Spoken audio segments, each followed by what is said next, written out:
Bapa, demi nama Tuhan Yesus, biarkan terus mata kami itu boleh melihat akan kemuliaan-Mu. Singkapkan banyak keindahan Tuhan yang selama ini terselubung bagi mata kami. Tuhan, Kau tolong anak-anak-Mu, tolong setiap kami, buat mengerti Tuhan.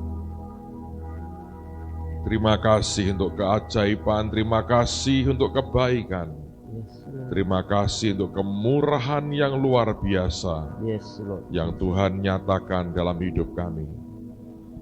Berkati session sepanjang hari ini, lanjutkan karya-Mu dalam hidup kami, di dalam nama Tuhan Yesus. Semua kita berkata, amin. Silakan duduk, saudara. Hari Senin yang lalu saya berkata pada hari yang ketiga,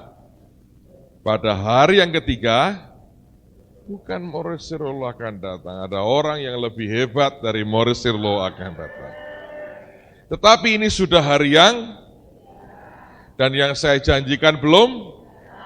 Apakah Anda mau seperti Saul atau tidak? Pelajaran bagus. Kalau kita punya hati hamba, saudara tidak punya hak untuk protes kapan Tuhan menggenapi janjinya. Alright, kita masih ada waktu yang Tuhan anugerahkan buat kita. Dan mari kita lihat, saya mau ajak kita belajar meneruskan akan session kita. Selama beberapa hari ini kita belajar tentang Saul, dan terutama kita belajar tentang hati. Saudara sekalian, kalau hati kita tidak kita biarkan Tuhan mengerjakan terus setiap saat, dan Anda biarkan luka itu terus di dalam, dan semua yang mencemari itu mengotori kehidupan saudara, maka pada suatu titik tertentu akan menghasilkan ledakan yang sangat mengerikan sekali. Dan kita sudah belajar dari Saul ini, iritasi hatinya terjadi sejak awal. Ketika orang-orang Dursila menolak dia dan menghina dia, itu sebetulnya sebuah luka itu ada dalam hatinya. Alkitab berkata memang dia pura-pura tuli, tapi sebetulnya luka itu ada. Kepura-puraan itu mencoba untuk menutupi apa yang ada sebenarnya. Kepura-puraan itu akhirnya membawa pada kemunafikan. Kepura-puraan, pura-pura tuli, kepura-puraan itu tidak pernah menyelesaikan persoalan yang di dalam.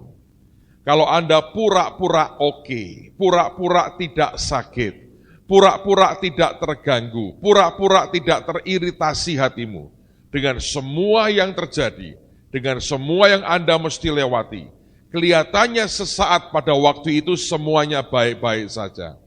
Tapi pada satu titik nanti, itu bisa ledakannya begitu mengerikan. Nah, kita orang timur seringkali kita susah sekali mengekspresikan yang di dalam kita. Makanya saya berkata minimal dengan Tuhan, Anda perlu belajar jujur, teriak, bicara apa adanya. Kalau engkau sakit, katakan sakit. Engkau marah, katakan marah. Dengan Tuhan Anda boleh terbuka sambil engkau minta tolong, supaya Tuhan bereskan yang di dalam kita. Amen, saudara. Pelajaran dari Raja Saul ini sebetulnya sangat-sangat mutlak orang percaya mesti mengerti. Para pemimpin harus sadar bahwa di dalam dirinya seringkali ada begitu banyak luka yang dia pura-pura katakan tidak apa-apa. Yang dia pura-pura tuli, pura-pura tidak efek apapun dalam hidupnya. Padahal kenyataannya itu memaitkan betul dan makin lama makin menggerogoti kehidupan kita. Nah, mengapa Saul tidak bisa selesaikan itu sebetulnya? Kita akan lihat lebih jauh hidup orang yang bernama Saul ini. Mari kita lihat, kita akan lompat satu perikop, karena di pasal 14 pada ayat yang pertama sampai dengan ayat yang ke-23 itu tentang kepahlawanan Yonatan. Oke. Nah, sekarang saya akan coba, Anda kalau di rumah atau di kamar nanti baca mulai ayat pertama sampai dengan ayat yang ke-15. Yonatan dan pembawa senjatanya menimbulkan kegentaran keributan hebat di perkemahan orang Filistin. So, Saul tidak tahu menahu soal itu. Yonatan berinisiatif, dia berangkat sendiri, dan dia disertai Tuhan. Tuhan tolong dia, Tuhan lagi-lagi berikan kemenangan. Kali yang pertama, Yonatan yang menang, Saul yang mengklaim sebagai kemenangannya. Kali kedua, Yonatan juga yang berikan kemenangan. Nah, Saul kelabaan mengikuti kemenangan Yonatan.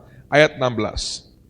Ketika peninjau-peninjau Saul di Gibea Benyamin melihat hal itu, dan sesungguhnya orang ramai seperti ombak berjalan ke sana kemari, berkatalah Saul kepada tentara yang bersama-sama dengan dia, "Periksalah barisan dan lihatlah siapa yang pergi daripada kita." Mereka memeriksa barisan dan ternyata Yonatan dan pembawa senjatanya tidak ada. Lalu kata Saul kepada Ahia, "Bawalah baju efod kemari." Karena pada waktu itu dialah yang memakai baju efod di antara orang Israel. Tetapi sedang Saul berbicara kepada imam itu, maka kian lama kian bertambahlah keributan di perkemahan orang Filistin. Sehingga Saul berkata pula kepada imam itu apa? "Biarlah." Si orang yang tidak pernah bergaul dengan Tuhan. Nanti kita akan baca, saudara. Di dalam cerita inilah untuk pertama kalinya nanti Saul itu membangun mezbah, memberikan korban bakaran yang benar dengan Tuhan. Untuk pertama kali dia bangun mezbah. Sudah minimal 2 tahun dia memerintah sebagai raja, dan selama kurun 2 tahun itu tidak ada hubungan pribadi sama sekali dengan Tuhan. Nah, Anda jangan salah berkata, orang kalau tidak ada hubungan dengan Tuhan, artinya pelayanannya tidak akan ada apa-apanya. Salah loh. Anda bisa sangat profesional, Anda bisa sangat agamawi, engkau bisa sangat bertalenta, engkau bisa sangat berbakat, sehingga apapun yang Anda kerjakan, kelihatannya cukup baik loh. Tidak jelek-jelek amat loh. Tapi nanti kemudian ketika melewati sebuah krisis tertentu, dan di situ akan ketahuan sebenarnya, apakah saudara selama ini memiliki hubungan dengan Tuhan secara pribadi atau tidak. Nah, Saul ini pada waktu dia melihat keadaan yang kacau balau, dia tidak ngerti apa yang harus dibuat. Yonatan hilang, dan dia berkata mungkin dalam otaknya bagaimana mungkin 2 orang bisa mengacaukan tentara yang begitu banyak. Dia panggil imam yang mengenakan baju efod. Dia berkata, "Bawa kemari." Untuk apa sebetulnya? Dia mau coba tanya Tuhan. Oke? Tapi ketika keadaan makin parah, makin panik, orang yang tidak terbiasa duduk di kaki Tuhan dan bertanya ke Tuhan, ujungnya juga nggak peduli itu. Dia berkata, "Bang, biarlah, lu pergilah. Buat dia nggak terlalu penting kok. Sebab orang ini tidak pernah belajar duduk di kaki Tuhan.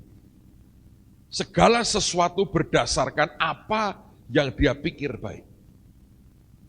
Kalau pelayanan kita dasarnya seperti itu, ditambah dengan hati kita kacau, hati kita banyak kepahitannya, hati kita serong, itu berakibat ujungnya mengerikan sekali. Terus saudara, apa yang terjadi? Kemudian berkumpullah Saul dan seluruh rakyat yang bersama-sama dengan dia itu, dan ketika mereka sampai ke tempat pertempuran, tampaklah setiap orang menikam temannya dengan pedang, suatu huru-hara yang sangat besar. Lagi pula orang-orang Ibrani yang telah lama tinggal pada orang Filistin, yang telah ikut maju dalam tentara mereka juga berbalik untuk bergabung dengan orang-orang Israel yang ada bersama-sama dengan Saul dan Yonatan. Jadi ternyata ada orang Ibrani yang mengepung orang Ibrani juga. Dan selalu akan ada orang-orang seperti itu. Yang sampai rela demi mungkin makan, demi sesuatu yang di dunia ini, dia rela memerangi saudaranya sendiri. Tapi saya mau beritahu saudara, tidak ada hal yang lebih mengerikan daripada rasa tidak aman dan iri hati dalam hidup kita. Itu dua hal menurut saya paling mematikan dan mengubah orang jadi seorang pengkhianat. Bukan mengkhianati manusia, mengkhianati panggilan Tuhan dan mengkhianati cinta dari Yesusnya sendiri. Ngeri sekali. Ketika keadaan berbalik, mereka berbalik. Mereka ini ikut mana yang menang. Tuan mereka mana yang menguntungkan. Nah, kalau ada sikap-sikap seperti ini juga sangat mengerikan. Lihat lagi.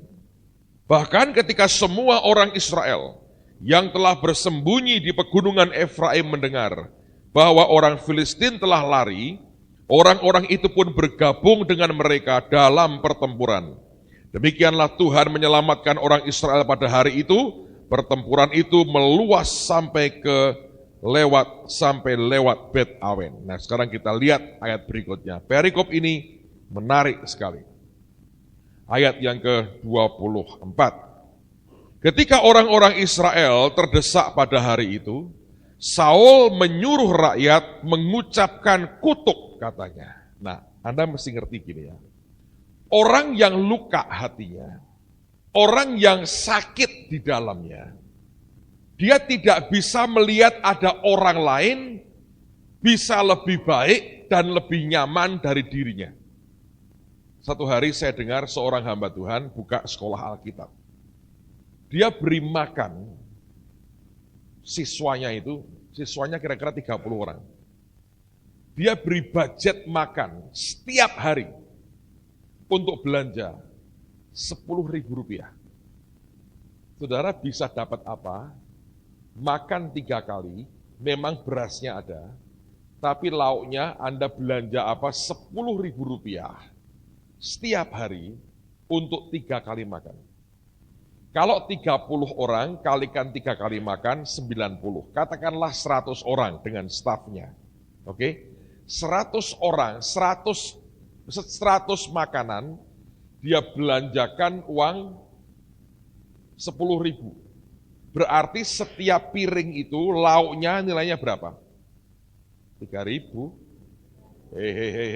100 piring hanya 10.000. Berarti per piring berapa? Rp100. Dapat apa? Kalau sekali-sekali kita begitu tidak masalah. Kalau Anda sekolah Alkitab 4 tahun tiap hari begitu, di tahun keempat semua masuk rumah sakit dengan penyakit kurang gizi. Right? Ada orang tanya dengan hamba Tuhan ini, Pak, kenapa polisinya begini? Apakah karena memang sekolah ini tidak ada duitnya? Oh tidak. Dulu saya sekolah dibegitukan juga. Oh, mental mahasiswa perpeloncoan ternyata. Dan itu saudara, tanpa sadar di mana-mana orang seperti itu. Setiap kali kita pernah disakiti, atau kita menderita sesuatu, di dalam kita ada jeritan tertentu. Dan kalau itu tidak dibereskan, satu hari Anda akan punya satu sikap yang berkata begini, orang-orangku, orang sekitarku tidak boleh lebih baik dibandingkan aku. Dan seringkali dibuat dengan tidak sadar. Dibuat keadaan begitu rupa, sampai kalau dia susah, semua orang mesti menderita. Tidak ada kerelaan berkata, aku susah. Kalau engkau bisa senang, aku akan bahagia. Dan dia sumpahnya surat. Perhatikan. Mereka itu sudah tertekan, sudah terkepung, sudah gemetar. Dan Saul tidak tahu mesti berbuat apa. Suruh ngomong apa? Katanya, terkutuklah orang yang memakan sesuatu sebelum matahari terbenam. Jadi artinya hanya boleh makan waktu malam. Dan sebelum aku membalas dendam terhadap musuhku. Jadi ini perang karena apa, saudara? Dendam. Saudara ngerti nggak? Orang ya jalan dengan dendam. itu akan seperti ini.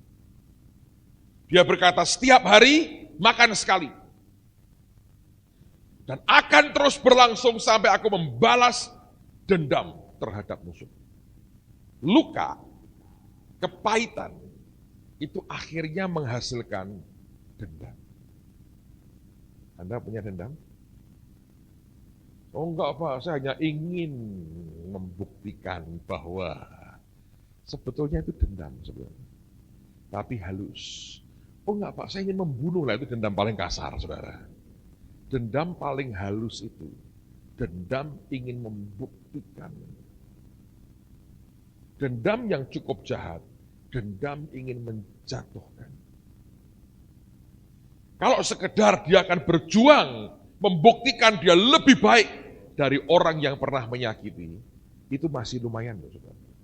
Tapi tetap itu merusak hati. Karena ujungnya apa? Anda mencari popularitas, ketenaran, pengakuan untuk siapa? Diri kita sendiri. Ayo, ngomong hati itu ruwet loh saudara. Setelah kita buka satu-satu, mana ada orang baik sih di tengah-tengah kita? Semua kita ini kacau saudara. Bagaimana kita bisa menghakimi orang lain dengan diri sendiri, hati sendiri, yang tidak pernah kebal dengan semua keadaan seperti ini. Dan Saul berkata, terkutuk. Itu bukan sumpah yang dimaui Tuhan. Tapi nanti Anda harus mengerti, kalau engkau mengucapkan sesuatu di depan Tuhan, walaupun Tuhan tidak perintahkan, itu tetap dipegang, saudara. Tetap itu dipegang. Pelanggaran atasnya tetap berakibat.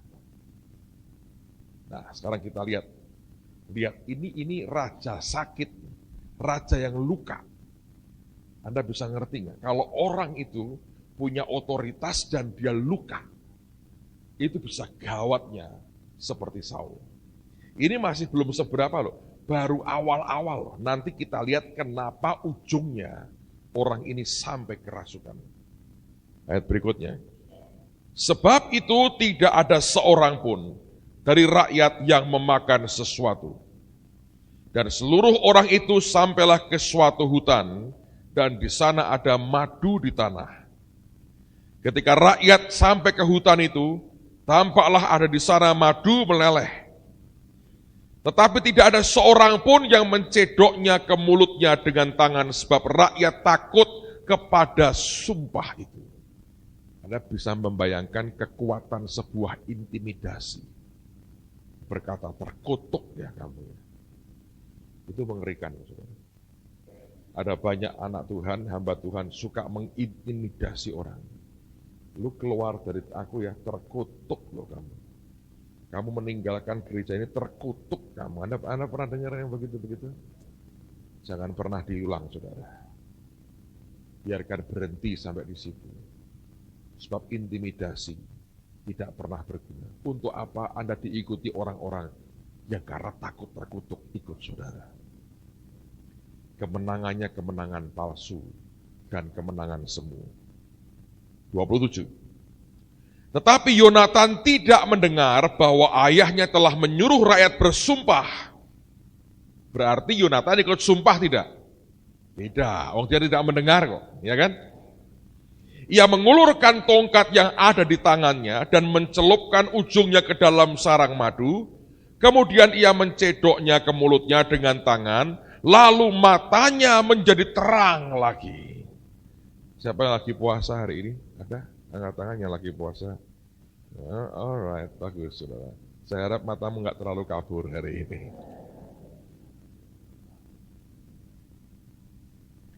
Dan seorang dari rakyat berbicara katanya, ayahmu telah menyuruh rakyat bersumpah dengan bersungguh-sungguh katanya, terkutuklah orang yang memakan sesuatu pada hari ini, sebab itu rakyat letih lesu. Lalu kata Yonatan, ayahku mencelakakan negeri.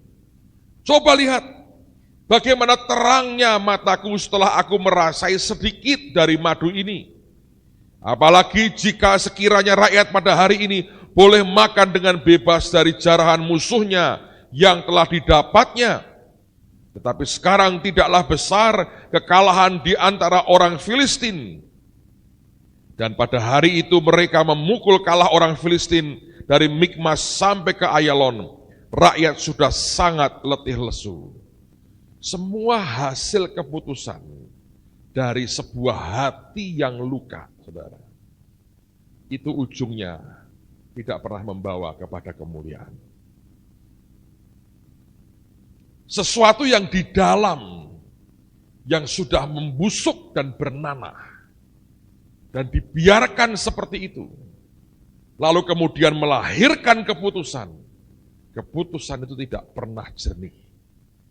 Selalu akan menimbulkan sebuah kerugian di sisi lain dari keputusan yang diambil itu. Mengerikan kan saudara? Makanya orang jadi pemimpin itu susah sebenarnya. Sebab dia manusia. Ya kan? Siapa sih yang kebal dengan semua goresan? Siapa yang kebal? Tidak ada. Kemarin saya ketemu satu orang yang berkata begini, Pak, yang namanya penolakan itu kok mengerikan ya. Saya bilang, kamu ditolak berapa orang? 1. Terus, tapi rasanya Pak di telinga seperti nyamuk dan lalat ribuan jumlahnya. Saya tertawa, saya berkata, mau tukar tempat dengan saya? Kamu hadapi suara orang banyak dengan segala kegilaannya, dan kamu masih tetap bisa bertahan, dan badanmu tidak kurus kering, kamu masih bisa nikmati hidupmu, dan kamu masih bisa memberi yang terbaik buat Tuhan. Dia bilang, iyalah, saya bingung lihat Bapak, makanya saya tanya. Saya bilang, jangan bingung. Kalau Allah di pihakku, siapa lawanku?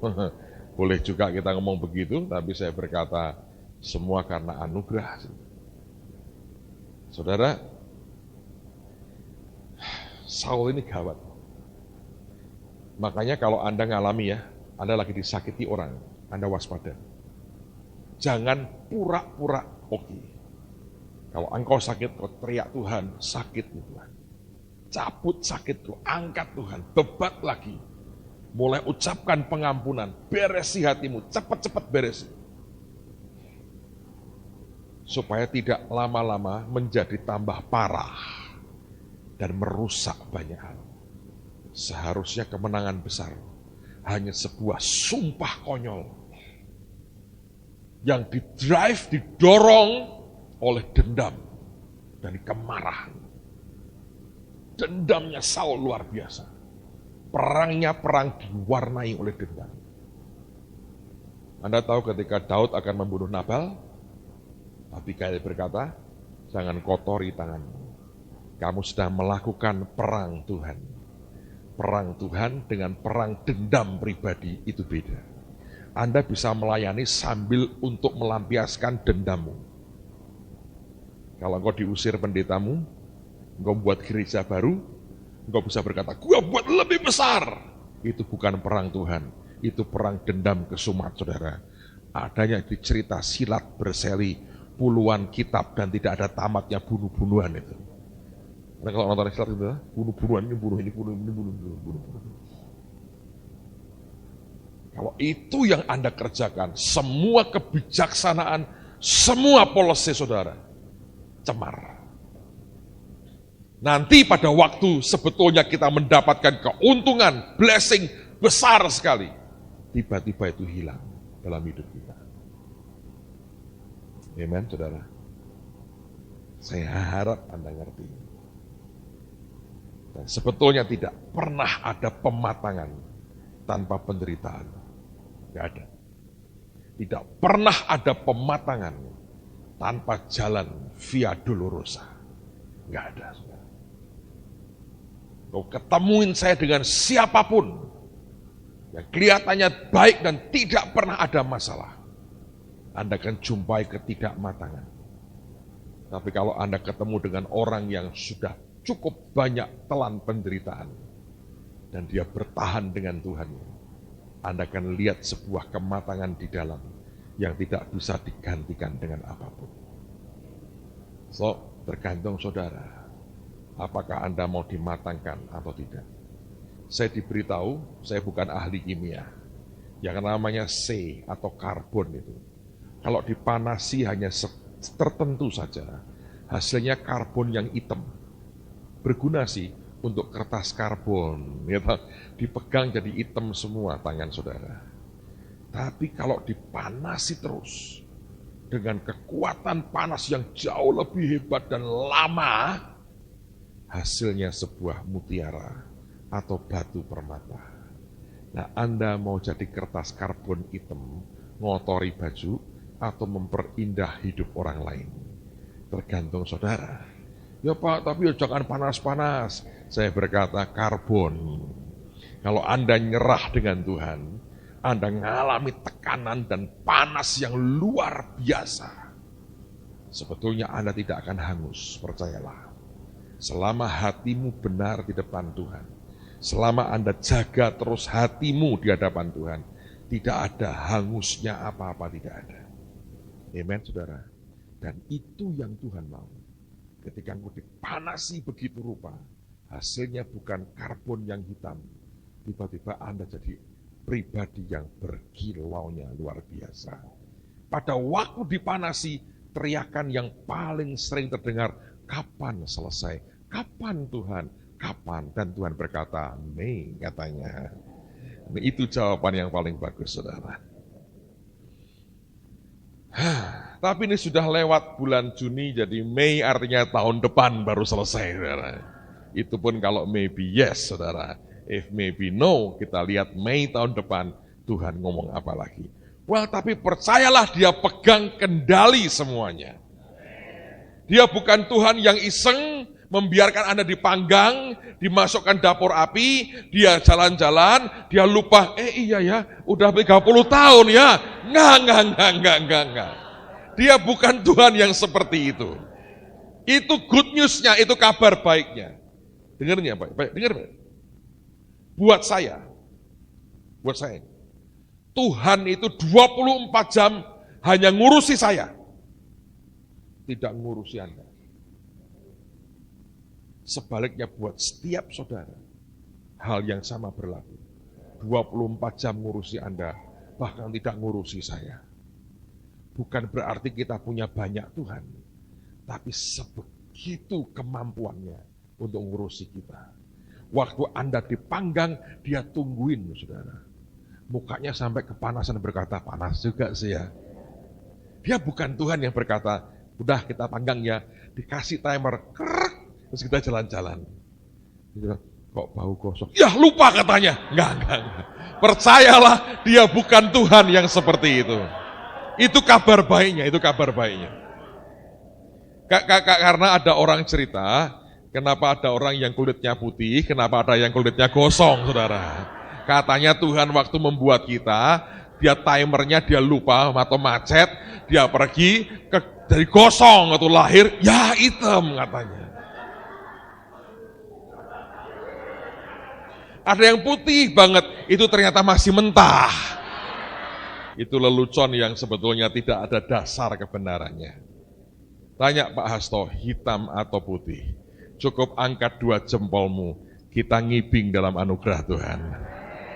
So buat saya bersyukur bahwa kita punya Tuhan yang selalu tahu kapan waktunya, tidak pernah terlambat, dia tidak pernah lalai, selalu tahu kapan waktunya, tidak pernah terlambat, dia tidak pernah lalai. Dia pernah berkata, ingatkanlah aku dari firman-Ku, karena dia rendah hati, percayalah dia tidak pernah pikun, dan tidak pernah perlu minum obat untuk anti pikun di otaknya, dia sempurna selama-lamanya. Buat saya, dia total, buat saya 24 jam, buat Anda semua seperti itu. Apapun yang saudara lewati, dia tungguin saudara siang dan malam. Ada kalanya mungkin dia berkata, dia nangis, mungkin dia berkata, tunggu ya, aku tahu kamu tidak tahan. Dan dia berikan kekuatan baru. Nah, kuat. Tuhan, aku enggak butuh kekuatan, aku butuh selesai. Tuhan berkata, daripada jadi karbon hitam, surga nanti kotor katanya. Lebih baik yang berkilau kepake di sini. Ya Tuhan, dia hibur, dia dikirim nabinya, diberi kekuatan, nangis-nangis lagi, kuat lagi, bulan depan teriak-teriak lagi, kirim lagi seorang pengajar, ngomong firman pas dengan hati kita, kuat lagi, 3 bulan jalan, kena lagi, muntah-muntah lagi, doa puasa, mimpi ketemu engkong yang sudah mati, dan berkata, tenanglah cucuku, apakah engkau mau pulang sama engkong sekarang? Enggak, engkau masih hidup pengen lama. Bertahanlah, bangun terus. Ya Tuhan, aku enggak mau mati. Bertahan 2 bulan lagi, tidak kuat lagi, ngeblak lagi, teriak-teriak lagi, diberi Tuhan mimpi ke neraka, takut bangun lagi, mau dah Tuhan katanya. Akhirnya toh nyampe juga kok saudara. Amen. Akhirnya toh nyampe juga. Dan Tuhan berkata kurang sehari kok kurang sehari. Sehari Tuhan, iya sehari. Ternyata 1000 tahun saudara. Tuhan kurang sehari kok Loh Tuhan kemarin kurang sehari. Loh ya kurang sehari apanya? Kurang sehari untuk besok pagi katanya. Bukan kurang sehari selesai. Kan aku belum selesai ngomong katanya. Saudara berkata Tuhan kok kayak Hedi ya, pinter ngomongnya kayak begitu. Tuhan itu luar biasa kok. Kalau dia beresin hati kita, biarkan dia beresin. Memang tidak enak prosesnya, siapa yang bilang enak? Tuhan tidak berkata bahwa mikul salib itu membuat dia tertawa-tawa dan dia goyang-goyang mikul salib, kan enggak kan? Ya tak? Enggak tak? Tuhan tuh kalau teriak kesakitan itu, jeritannya luar biasa. Teman saya Chris Manusama cerita. Anda pernah dengar namanya Pak Chris Manusama? Dia cerita ada sebuah gereja, pada waktu itu malam Paskah, mereka buat drama penyaliban Tuhan Yesus. Dan jadi karena yang memainkan aktornya itu, karena faktor fasilitas mikrofonnya nggak bagus, jadi kalau mereka ngomong begini, ternyata yang nonton tidak dengar percakapannya, gitu ya. Nah karena itu mereka memutuskan, ada aktornya yang main di depan, ada juga yang pengisi suara di belakang, ya. Jadi ada yang pada zaman itu belum canggih, belum ada rekaman yang hebat sehingga dibuatkan dulu rekamannya, tinggal dia hanya ngucapin dengan bibirnya. Jadi pada waktu itu harus live semua karena semuanya serba sederhana. Nah pada harinya dimulailah drama penyaliban Tuhan Yesus. Dan Anda mengerti bahwa Tuhan ketika disalib tidak banyak bicara, dituduh macam-macam juga tidak banyak bicara. Jadi mereka buat Yesus tidak banyak bicara selama disidang oleh Pontius Pilatus dan sebagainya. Nah pada waktu rehearsal, semuanya beres, tidak ada masalah apa-apa. Lalu kemudian satu hari, pada hari yang ditentukan, drama dimulai. Nah, hari itu Sabtu malam Minggu yang terjadi di Jakarta, dan Jakarta macet total seperti biasa. Zaman itu belum ada busway, tapi macet di mana-mana, entah karena sesuatu hal. Aneh kadang-kadang Jakarta itu macet gara-gara ada mobil mogok di pinggir jalan, mobil yang lewat nonton, jadi pelan, itu bisa berkilo-kilo, saudara. Karena kurang hiburan orang Jakarta itu, jadi yang begitu ditonton, saudara. So, pada waktu itu yang menakutkan mereka, pemeran yang mengisi suara Yesus kejebak macet. Gawat, saudara. Padahal nanti ada saatnya di mana Tuhan harus teriak kesakitan ketika dicambuk oleh orang-orang Romawi. Sutradaranya panik. Dulu nggak ada handphone. Mana sudah berangkat dari rumahnya? Sudah berapa lama? Sekian lama. Akhirnya coba dicari info, akhirnya diperkirakan ini kena macet ini orang. Atau hilang atau kabur nggak jelas. Tapi orang ini pegang peran penting. Dia pengisi suara Yesus sendiri. Dan Yesus itu serius. Ya kan, saudara? Panik, drama yang datang sudah penuh, harus dimulai. Sutradaranya berharap segera orang ini nongol. Ketika acara sudah makin dekat saatnya, tidak nongol juga. Dia panik. Di situ ada satu orang, kekar sekali badannya. Dia kerjanya cuma narik layar gitu. Karena ototnya gede, narik layar. Lalu kemudian sutradara berkata, sudahlah, kan Tuhan tidak banyak bicara, cuma teriak kesakitan. Dia bilang, saya gantiin orang ini aja. Dipanggil, dia bilang gini, Bang, lu bisa nggak gantiin?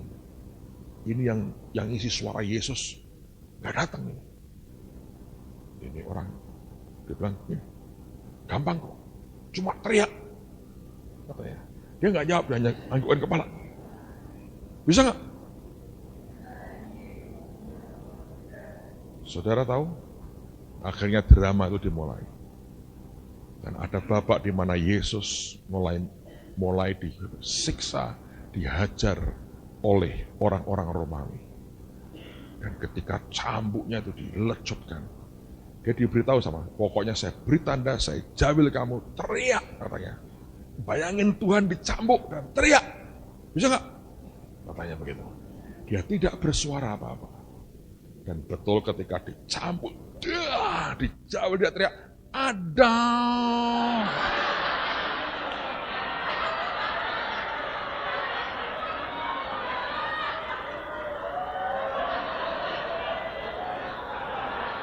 Ternyata ini walaupun kekar, begini saudara, nah itu gawatnya.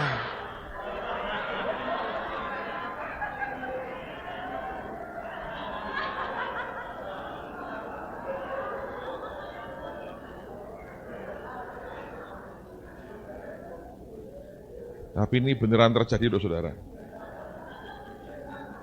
Makanya mungkin nanti kalau Melani buat Paskah untuk waria, kita perlu nonton saudara. Tapi ada sudah selesai ya Paskah ya. Acara apa ya Mel ya? Yesus disalib Paskah lah, nggak mungkin tidak. Bayangin kalau yang main dari waria, janganlah. Terusin Alkitab. Kacau.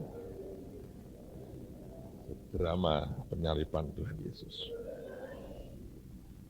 Beberapa orang makin membayangkan, makin tertawa, nanti Anda makan, tertawa, tidur, tertawa. Anda bisa bayangin Yesus yang begitu atau begini. Kaget, kok suara gua jadi begitu katanya. Nah itu tambahan loh ya, sakit kok tambahan saudara. Alright. Mana nih sampai mana katakan itu sampai gitu. Oke, 32. Ini akibat lebih fatal lagi. Sebab itu rakyat menyambar jarahan. Mereka mengambil kambing domba, lembu dan anak lembu, menyembelihnya begitu saja di atas tanah dan memakannya dengan apa? Darahnya. Lalu diberitahukanlah kepada Saul demikian, lihat rakyat berdosa terhadap Tuhan dengan memakannya dengan darahnya.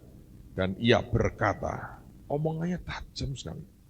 Kamu berbuat kianat. Gulingkanlah sekarang juga sebuah batu besar kemari. Kata Saul pula, berserak-seraklah di antara rakyat dan katakanlah kepada mereka, setiap orang harus membawa lembunya atau dombanya kepadaku, sembelihlah itu di sini, maka kamu boleh memakannya. Tetapi janganlah berdosa terhadap Tuhan dengan memakannya dengan darahnya. Ajaib loh, ini orang juga ngerti itu, makan darah berdosa. Jadi Saul itu sebetulnya orang baik kok saudara.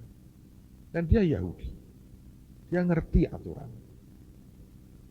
Kalau soal aturan dia ngerti, tapi soal di sini dia nggak ngerti. Alkitab berkata betapa menipunya hati. Dan yang ditipu dirinya sendiri. Dia ngerti loh, nggak boleh. Dia bukan orang yang sembarangan. Dia ngerti itu berdosa terhadap Tuhan. Tapi tanpa dia sadari, itu kan karena dendamnya dia. efeknya sampai ke semua rakyatnya. Teruskan. Lalu setiap orang dari seluruh rakyat membawa serta pada malam itu lembunya, dan mereka menyembelih di sana. 35 Anda perhatikan. Saul mendirikan mezbah bagi Tuhan. Inilah mezbah yang mula-mula sekali didirikannya bagi Tuhan. 2 tahun tidak pernah ada hubungan dengan Tuhan. Dan tiba-tiba hari itu, untuk pertama kali dia coba sesuatu. Sedikit terlambat. Sebab mezbah pertama yang dia buat, itu mezbah yang tidak boleh dia buat. Dan dia kehilangan penentuan Tuhan untuk jadi Raja Israel dan keturunannya dari keluarganya selama-lamanya. 36. Lagi kata Saul, marilah kita pada malam ini mengejar orang Filistin dan menjarai mereka sampai fajar menyingsing, dan janganlah biarkan hidup seorang pun dari mereka. Jawab mereka, perbuatlah apa yang kau pandang baik. Tetapi imam berkata, marilah kita dahulu tampil menghadap Allah di sini. Saul bertanya kepada Allah. Ini sudah mulai balik loh, sudah mulai rohani, ya toh? Kadang-kadang orang kesakitan itu bisa pas on, dia rohani. Off, tidak lagi. Gitu. Anda ngerti ya? Bisa on off-nya itu kelihatan banget. Tidak berarti kalau sakit Anda itu akan terus jahat, terus tidak. Itu ada on off-nya. Kalau pas lagi sadar, lagi waras, oke. Nanti dia off lagi, mabuk lagi dengan semua kesakitannya. Dia tanya Tuhan. Diomongi oleh imam, mau dengar. Dia tanya Tuhan. Teruskan lagi. Saul bertanya kepada Allah, bolehkah aku mengejar orang Filistin itu? Akan kau serahkankah mereka ke dalam tangan orang Israel? Tetapi pada hari itu ia tidak menjawab Saul. Lalu kata Saul, datanglah kemari, kamu segala pemuka rakyat, berusahalah mengetahui apa sebab dosa ini terjadi pada hari ini. Sebab demi Tuhan yang hidup, yang menyelamatkan orang Israel, sekalipun itu disebabkan oleh Yonatan anakku, maka ia pasti akan mati. Dia mau bunuh demi Tuhan, bukan demi siapa-siapa, demi Tuhan. Tetapi seorang pun dari seluruh rakyat tidak ada yang menjawabnya. Kemudian berkatalah ia kepada seluruh orang Israel, kamu berdiri di sebelah yang satu dan aku serta anakku Yonatan akan berdiri di sebelah yang lain. Lalu jawab rakyat kepada Saul, perbuatlah apa yang kau pandang baik. Setiap kali rakyat berkata, oke, you kerjakan, you go ahead, itu approval buat dia. Lalu berkatalah Saul, ya Tuhan Allah Israel, mengapa engkau tidak menjawab hamba-Mu pada hari ini? Jika kesalahan itu ada padaku atau pada anakku Yonatan, ya Tuhan Allah Israel, tunjukkanlah kiranya Urim. Tapi jika kesalahan itu pada umat-Mu Israel, tunjukkanlah Tumim. Lalu didapati Yonatan dan Saul, tetapi rakyat itu terluput. Tuhan jawab enggak, saudara? Jawab. Tadi ditanya, tidak jawab. Sekarang ditanya, yang salah mana Tuhan? Dijawab. 2, 1 di antara kalian berdua. Oke? Kata Saul kepada Yonatan. Aneh itu, dia merasa benar kan saudara? Dia merasa benar. Beritahukanlah kepadaku apa yang telah kau perbuat. Dia kenapa tidak tanya dirinya sendiri? Ayo. Dia tanya siapa? Yonatan. Anda perhatikan ini. Ini gaya orang. Luka itu membuat self-righteousness. Punya kebenaran diri sendiri. Begitu 2 nama diundi, langsung dia berkata, pasti bukan aku. Siapa yang bisa menentukan? Pasti bukan dia. Nanti Anda perhatikan, cerita ini berakhirnya lucunya luar biasa. Menurut saya lucu. Tapi tidak bisa ditertawakan, ditangisi. Saudara. Karena aneh banget. Dia ngomong ke Yonatan. Lalu Yonatan memberitahukan kepadanya, katanya, memang aku telah merasai sedikit madu dengan ujung tongkat yang ada di tanganku. Aku bersedia untuk mati. Kata Saul, beginilah kiranya Allah menghukum aku. Bahkan lebih lagi daripada itu, sesungguhnya Yonatan engkau harus mati. Sadis, putra mahkota pun dibunuh. Untuk apa, saudara? Kenapa dia sampai mau bunuh anaknya? Supaya dia mendapatkan penghormatan, pengakuan, kekaguman dari siapa? Rakyat. Nah, sekarang perhatikan ending dari drama ini. Dan kita akan selesai. Tetapi rakyat berkata kepada Saul, masakan Yonatan harus mati? Dia yang telah mendapat kemenangan yang besar ini di Israel? Jauhlah demikian, demi Tuhan yang hidup. Sehelai rambut pun dari kepalanya takkan jatuh ke bumi. Sebab dengan pertolongan Allah juga dilakukannya hal itu pada hari ini. Demikianlah siapa? Rakyat membebaskan Yonatan sehingga ia tidak harus mati.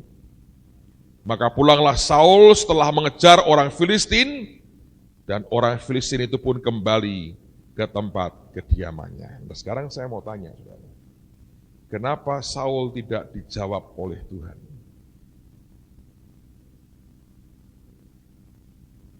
Apakah karena dosa Yonatan atau dosanya Saul?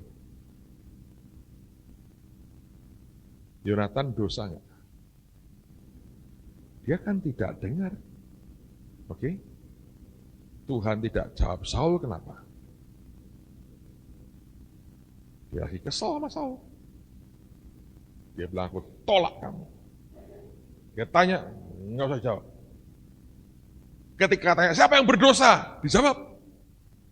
Ya lu lah sebetulnya. Tapi dia punya self-righteousness. Pasti bukan saya. Dua orang, pasti bukan saya. Nah kalau itu sudah muncul terus di hati kita nyalain orang toh? Pasti dialah, pasti dia. Bunuh. Rakyat berdiri. Katanya demi Tuhan. Ketika rakyat bicara, raja tak berkutik. Jadi buat Saul, Tuhannya siapa? Rakyatnya. Dari mana kok orang sangat pengen dapat approval manusia? Dari Luka, ketika dia dilukai dan dihina oleh orang-orang Dursila. Lihat sebuah titik luka yang dibiarkan. Itu ujungnya menggerogoti begitu banyak. He was a nice young man. Saya sering katakan itu. Dia anak muda yang baik. Ya orang yang oke sekali. Tapi lihat 2 tahun kemudian, tiba-tiba semuanya berubah. Jadi begitu mengerikan. Saudara, saya berharap ini membuat kita merenung akan hidup kita. Dan terus minta Tuhan beres yang di dalam. Amen. Engkau tidak pernah bisa mengkoreksi dirimu sendiri. Engkau hanya bisa minta Tuhan mengkoreksi hatimu. Mari berdiri sama-sama. Naikkan lagu Bapa, karuniakan sebuah hati. Pakai waktu beberapa menit, Anda minta terus ke Tuhan, minta terus ke Tuhan. Karena ini mutlak penting buat kehidupan kita. Mari angkat tanganmu sama-sama. Karuniakan buat setiap kamu yang menyembahmu dalam